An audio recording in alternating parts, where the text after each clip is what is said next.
So there's a belief right now going on in the social media world that if you want to grow a big audience, you have to play the game. And that is not the case. Basically, that means you have to post what performs well, participate in trends, even if they may not relate to you, and give your audience what they want. Today, I'm going to tell you why that's basically not so accurate. So today's question comes from Thomas, and he asks, Hello, Jacqueline. Thomas here, host of Produced By. I've been thinking a lot about this lately, especially how creator culture and personal branding is evolving online. Do you think that creators can grow a large audience without sacrificing authenticity for attention? Curious to hear what you think. Thank you.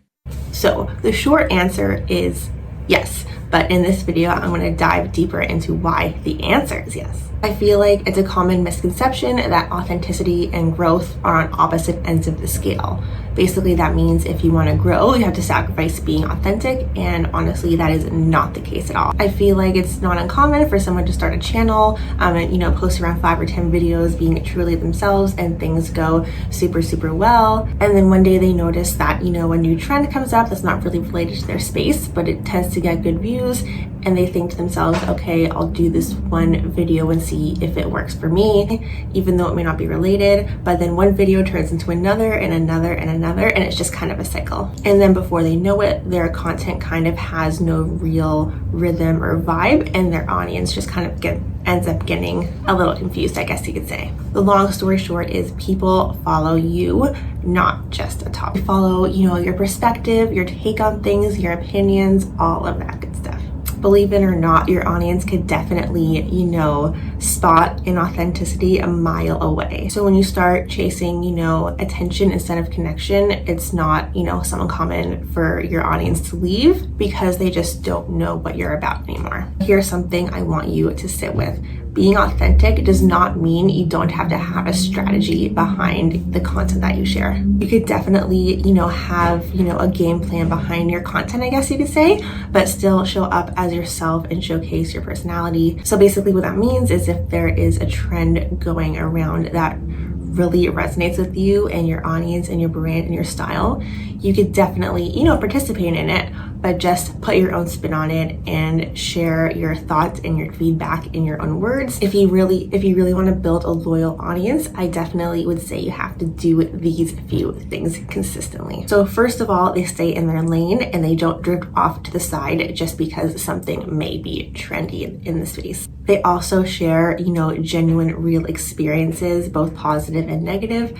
I feel like it's super common for creators and business owners to regularly want to share their wins, which of course is great, but at the same time, don't be afraid to share, setbacks or lessons learned, because that's when you could really be authentic and open and share what's going on in your life with the people who follow you. Because every setback is definitely, a really solid lesson that you could share, with other people who follow you. And third, they are also consistent. Now, that does not mean you have to post every single day. That basically means you have a certain schedule in place that feels appropriate for you and your lifestyle. It basically means that you can't fake consistency. Either, you regularly show up or you don't. These are just some of the tools and habits that I have used for years, and the clients I have recommended these tactics to have definitely noticed a shift in their organic, authentic growth. So to answer Thomas's question, I definitely do believe that you can build a very strong and loyal audience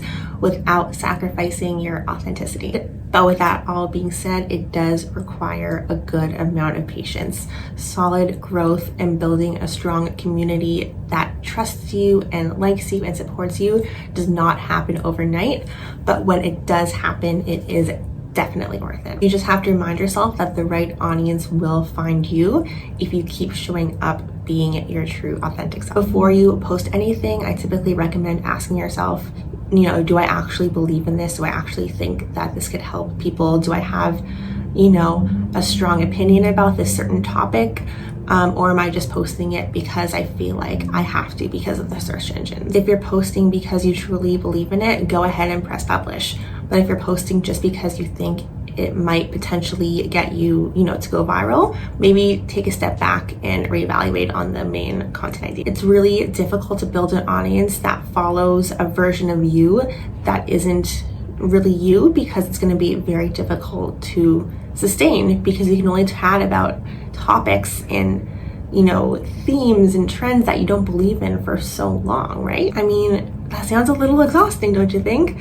It's much more realistic and enjoyable to post about content that you actually enjoy and like and have strong personal opinions about. If you're struggling to, show up on social media in a way that feels authentic to you, I would absolutely love to help.